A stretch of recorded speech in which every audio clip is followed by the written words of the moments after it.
It is a huge privilege being here, and I feel very honored that you're taking the time to listen to me and my research today.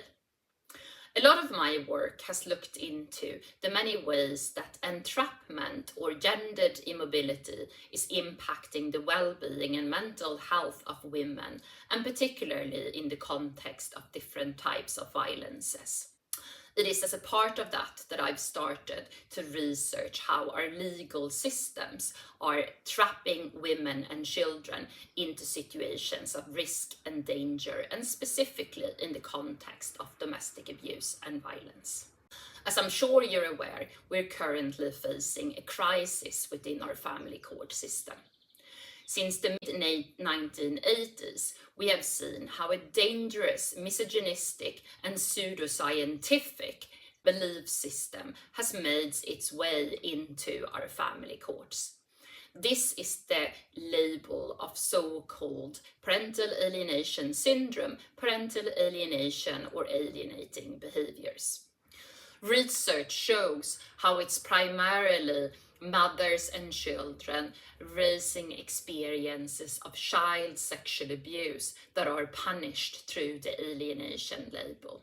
We have, with the alienation label, seen an explosion of an industry related to alienation label, where we see health professional therapists, legal representatives, lawyers, paralegals making a remarkable amount of money from this term.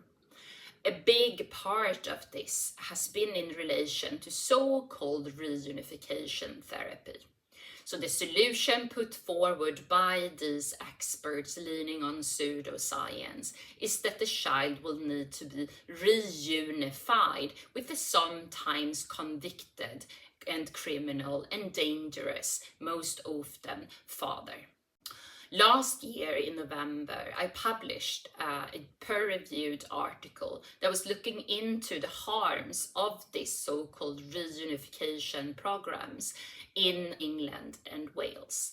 What we found in England and Wales is very similar to what we've seen in the United States.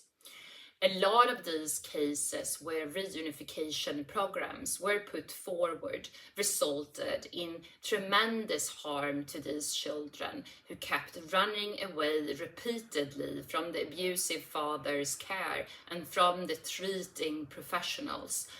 Many of them ended up with suicidal ideation, some started self-harming, and some were even urgently hospitalized to ensure that they wouldn't kill themselves. In 2010, the APA decided that it should not be included in DSM-5.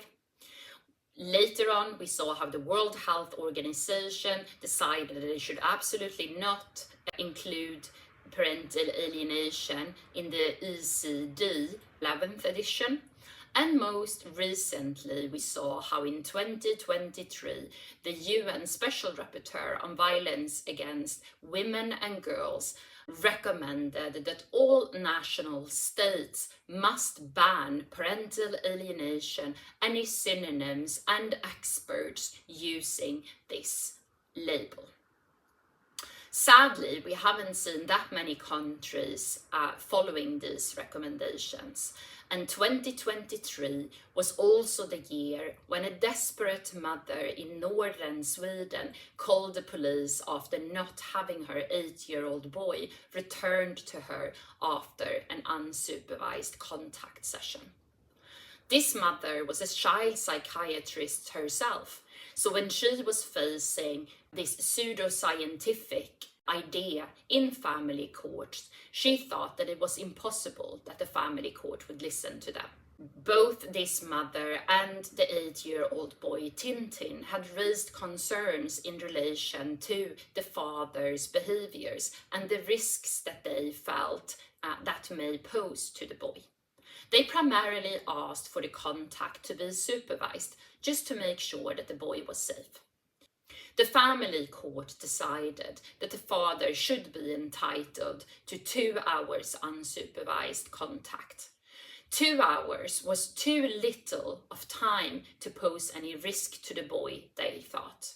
When the mother managed to get the police to enter into the apartment, they found the lifeless body of the little boy in the bathroom. 2 hours was enough to take his life.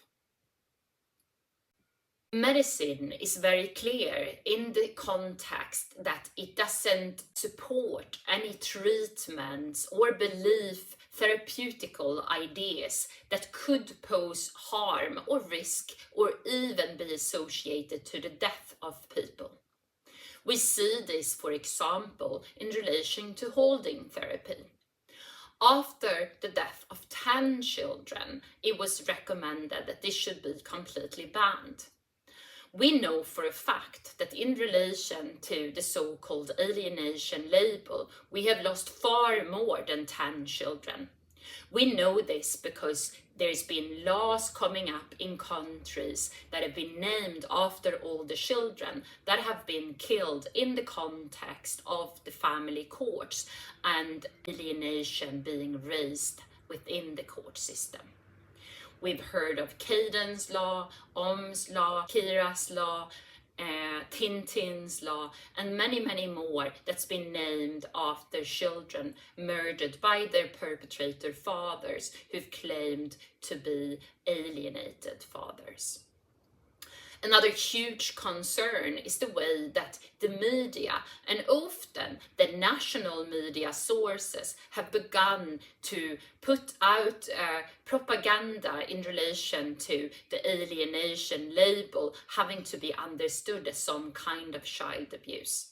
I will say it again and I will be clear. Parental alienation is pseudoscience and must be banned from our family court system before we see more lost lives. In 2025, Sweden decided to reform the law in relation or as a response to Tintin's life being lost.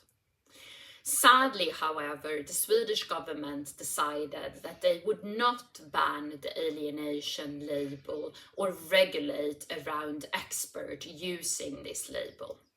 The same year, in 2025, we saw how an alienation law came into force in Denmark.